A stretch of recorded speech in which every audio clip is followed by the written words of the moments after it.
Sang Pencipta Allah. Sebagai seorang Muslim, kita sangat yakin bahwasanya yang telah menyiapkan makanan kita, minuman kita, pakaian, udara, air, batu, apa saja yang akhirnya roda kehidupan ini bisa berjalan, ialah Allah. Kalimat la ilaha illallah bukti dari semua itu.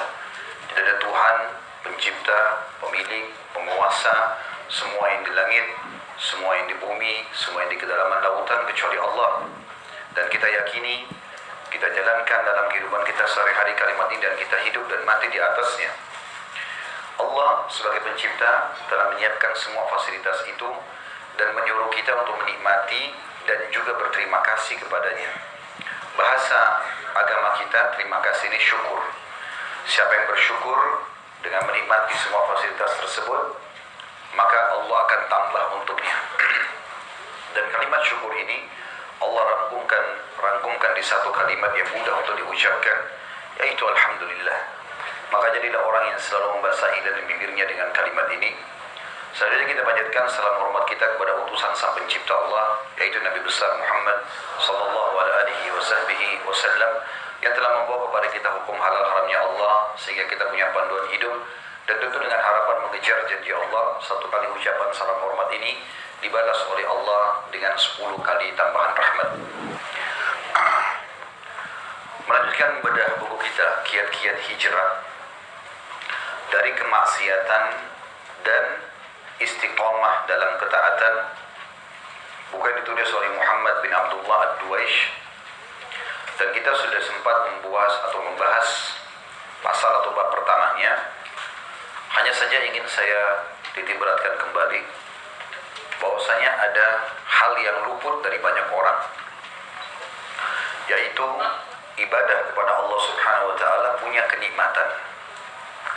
Jangan pernah berpikir Bapak Ibu sekalian, kalau Anda istiqomah di jalan Allah, mulai tutup aurat, mulai sholat, mulai mengkritik pendapatan mana yang halal dan haram, sehingga Anda hanya fokus kepada halal dan Anda menghindari yang haram, mulai menerapkan syariat Allah Subhanahu wa Ta'ala dalam kehidupan, lalu merasa dirinya akan jauh daripada kenikmatan dunia ini, ataupun mungkin akan hilang darinya sebagian rezeki.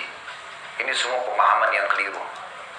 Ibadah punya kenikmatan, dan di balik kenikmatan itu Allah juga menjanjikan banyak sekali pahala dan juga rezeki.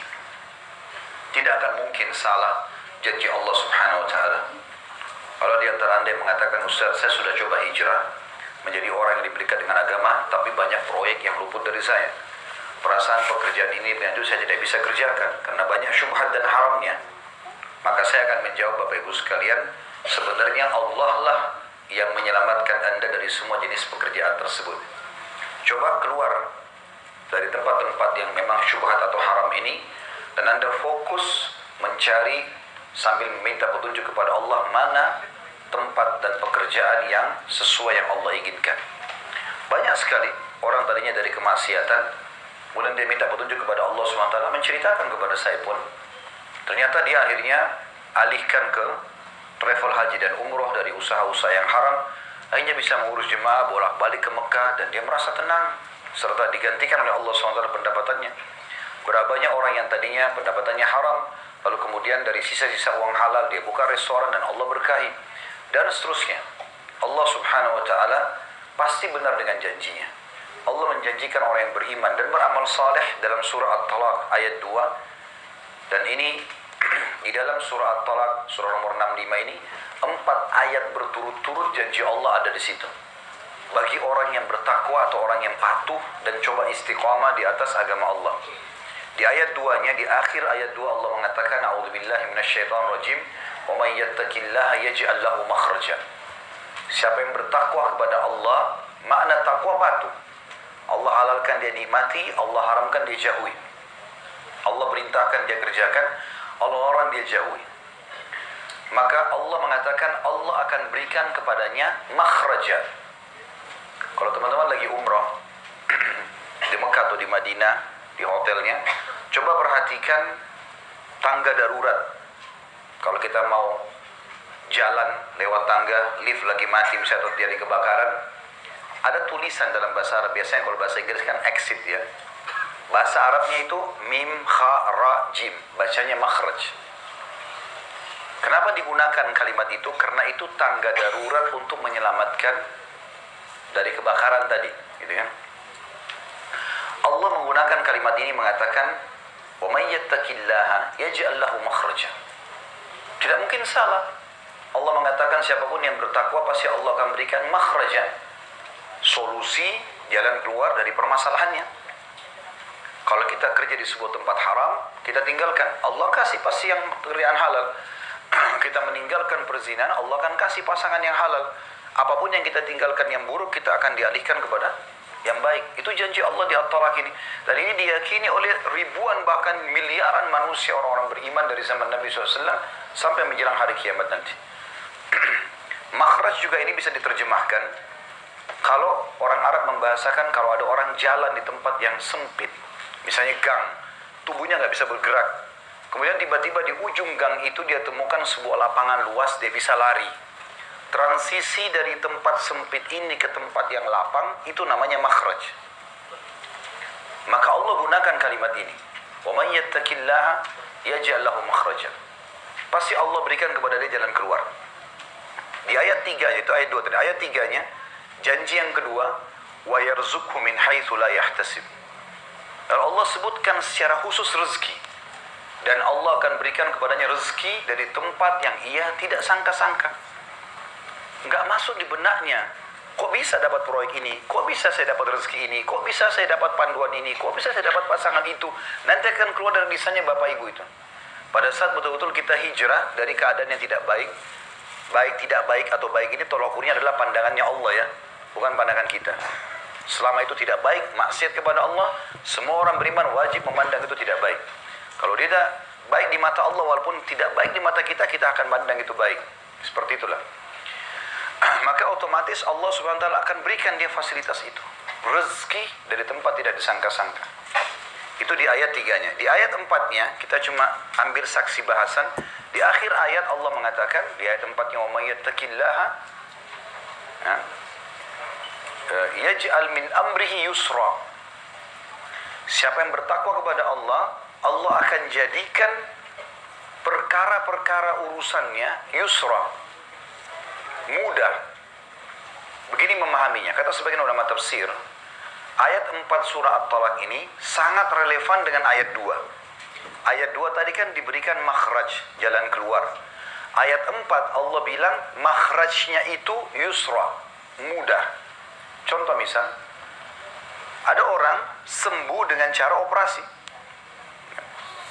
Tapi dari ayat ini, kalau dia betul-betul bertakwa kepada Allah, tanpa operasi dia bisa sembuh. Ayat 4 ini memastikan makhrajnya tadi, jalan keluarnya nggak sulit buat dia, yusra, mudah.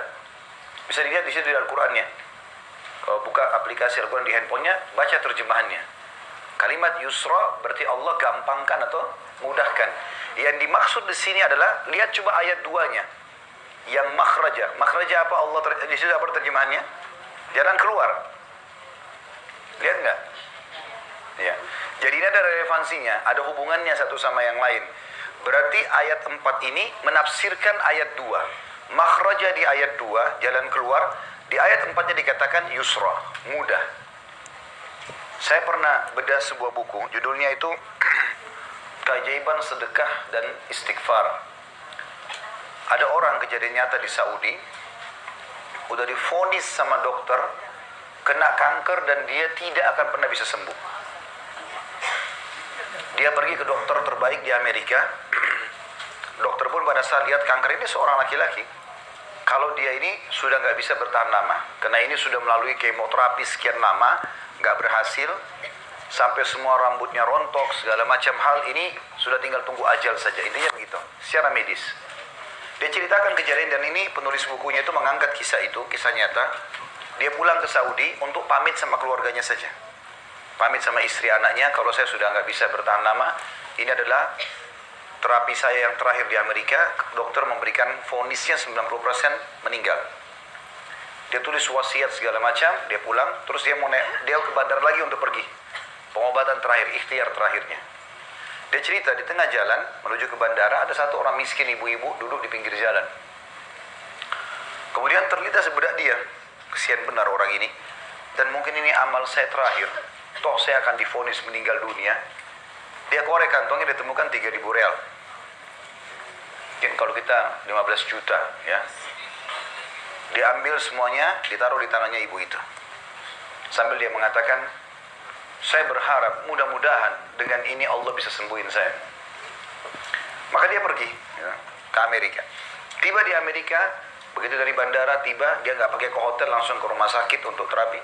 Dan pada saat dan ini semua rekodnya dia, laporan dia sudah ada, reportnya sudah ada di rumah sakit. Begitu dicek kembali, ternyata semua kanker dia bersih. Dan kata itu kisah nyata, dan kata dokternya, Anda jangan permainkan kami. Anda sedang berobat kemana? Ini rumah sakit terbaik, di sini dokter terbaik. Kami vonis ini pasti nggak bisa sembuh. Kok bisa seketika sembuh? Pakai apa nih? Maka dia bilang, saya nggak buat apa-apa. Saya benar-benar pulang ke Saudi, pamit sama keluarga saya. Dan pada saat saya kembali, ini yang terjadi. Dia bilang, apakah Anda tahu hasilnya apa sekarang? Ini diperlihatkan. 0, bersih. Kayak orang tidak pernah sakit sebelumnya. Maka dia tiba-tiba konekin, dia bilang, kemungkinan besar, bukan cuma kemungkinan, kita sebagai muslim yakin, kalau sedekah itu penyebabnya. Nggak ada yang mustahil bagi Allah SWT.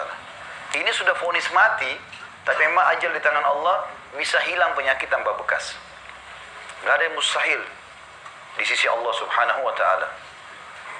Ada seorang wanita dari Jerman divonis kena penyakit kanker darah, penyakit payudara, maaf, dan ini kankernya sudah stadium sekian, dan ini juga vonisnya sama.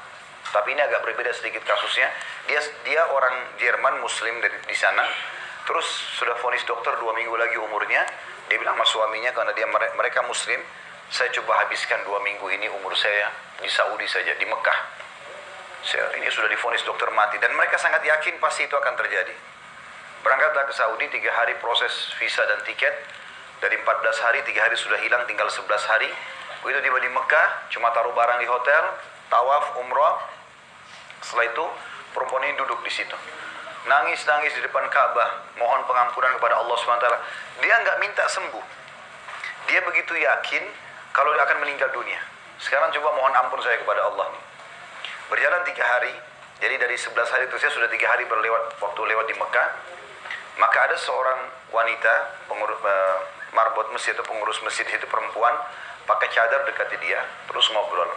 Saya lihat ibu ini dalam berapa hari nangis terus. Kenapa? Ceritalah dia. Saya ada penyakit gini dan sekarang. Terus perempuan itu masih muda, masih belasan tahun, tersenyum lalu dia mengatakan, kenapa Anda begitu yakin dengan vonisan dokter? Sekarang Anda sudah berada di bidang tanah paling baik di muka bumi. Ini rumahnya Allah. Dan di sini ada air Zam-Zam yang Nabi SAW bilang, Zam-Zam liman syuribalah. Zam-Zam sesuai dengan niat orang yang meminumnya. Coba minum, berdoa kepada Allah agar minta disembuhkan. Kata perempuan ini, saya nggak pernah terlintas untuk minta sembuh, karena saya yakin vonis dokter sudah benar gitu. Tapi karena perempuan ini bicara begitu, saya ubah niat saya.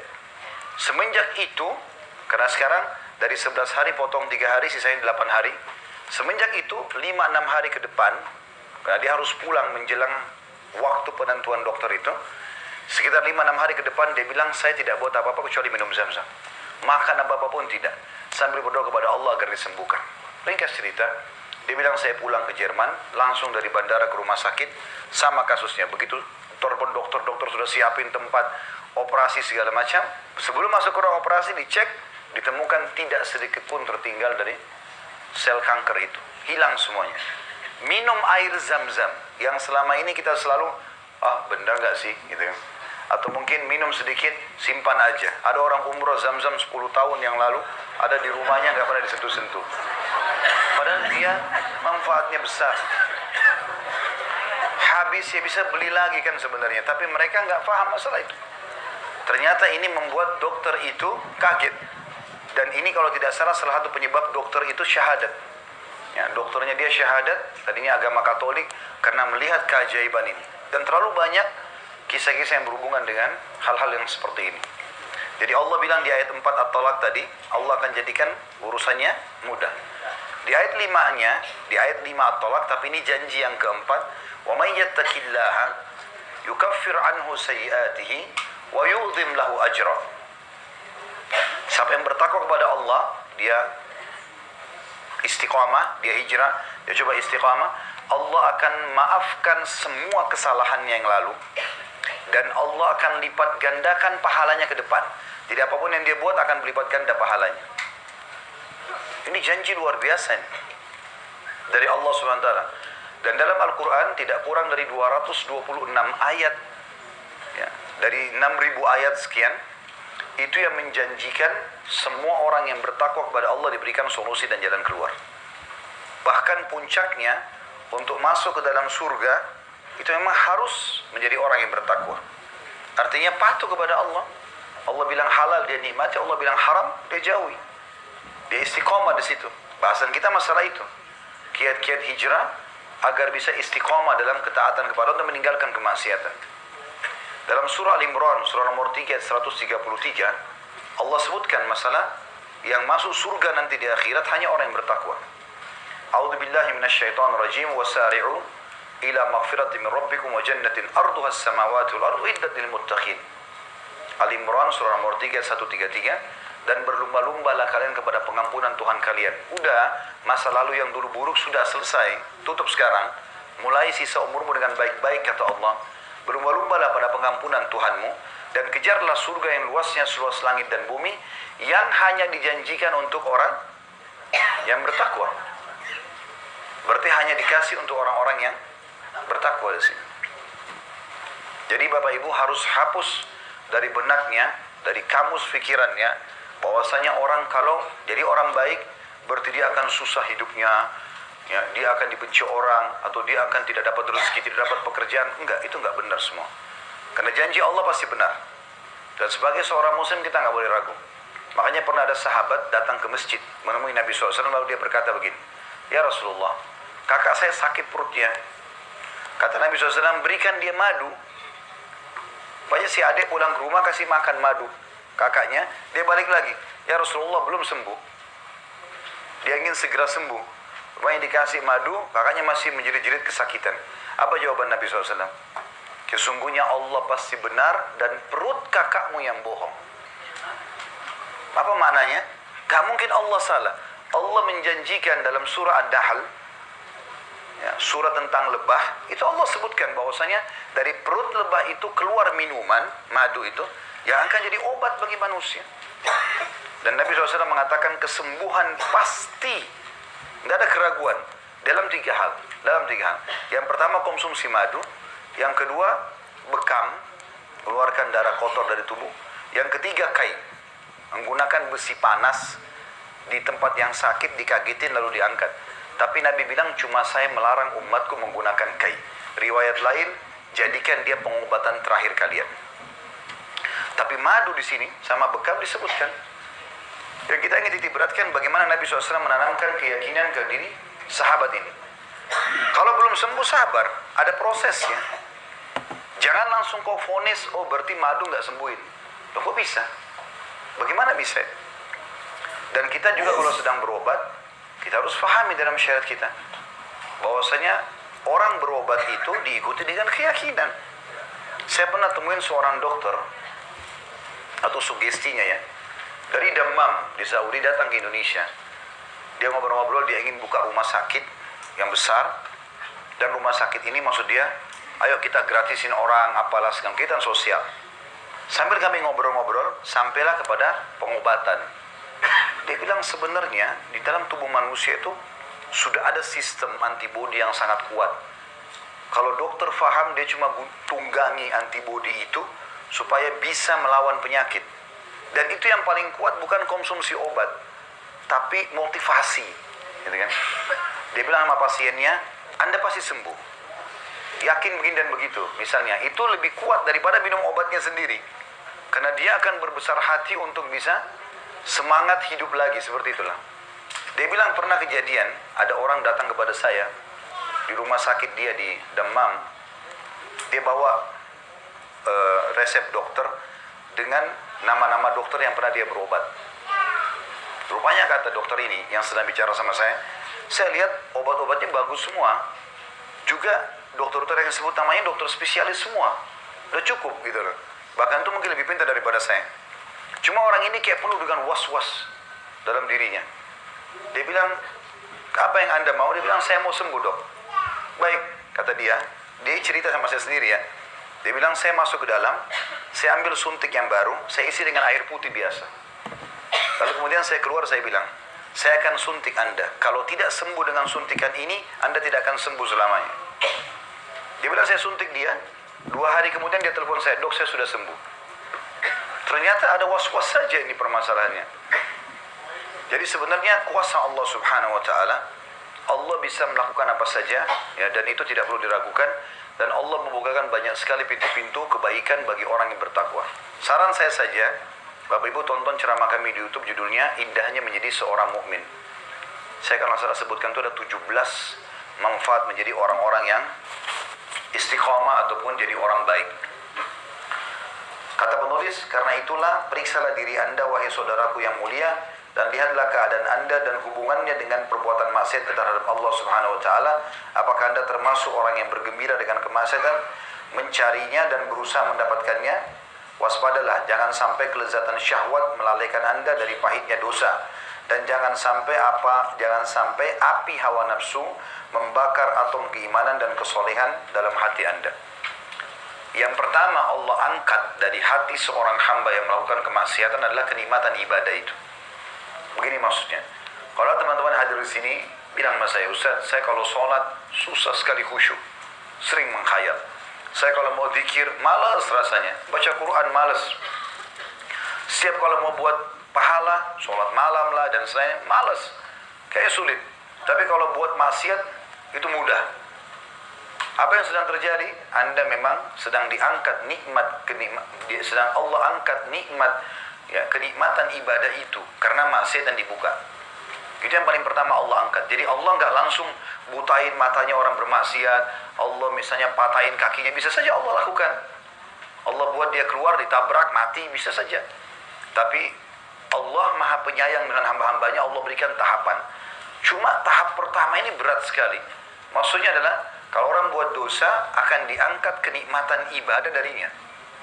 Jadinya tidak nikmat lagi ibadah itu. Padahal sebenarnya itu nikmat yang sangat besar. Bisanya kita sujud, mohon kepada Allah, menangis, kita baca Quran rasanya nggak mau berhenti. Kalau berdoa rasanya nggak mau menutup doanya, selalu ingin komunikasi sama Tuhannya. Itu mahal sekali dan itu yang pertama hilang kalau orang buat maksiat. Kalau Bapak Ibu merasakan ini, maka perbanyak taubat kepada Allah SWT. Dan saya katakan itu hari, saya ingatkan kembali terapinya. Coba terapkan seminggu, kalau bagus sampai sebulan ke depan. Mulai hari ini coba terapi. Semua ketaatan yang Allah sudah perintahkan, nggak usah ditambah. Seperti misalnya Bapak Ibu biasa sholat 5 waktu wajib, oke? Sholat sunnah yang Bapak Ibu mampu lakukan. Coba lakukan misalnya zikir pagi petang, oke? Misalnya baca Quran 10 ayat per hari, atau jenguk orang sakit, bakti sama orang tua. Apa yang Bapak Ibu biasa kerjakan saja, dikerjakan.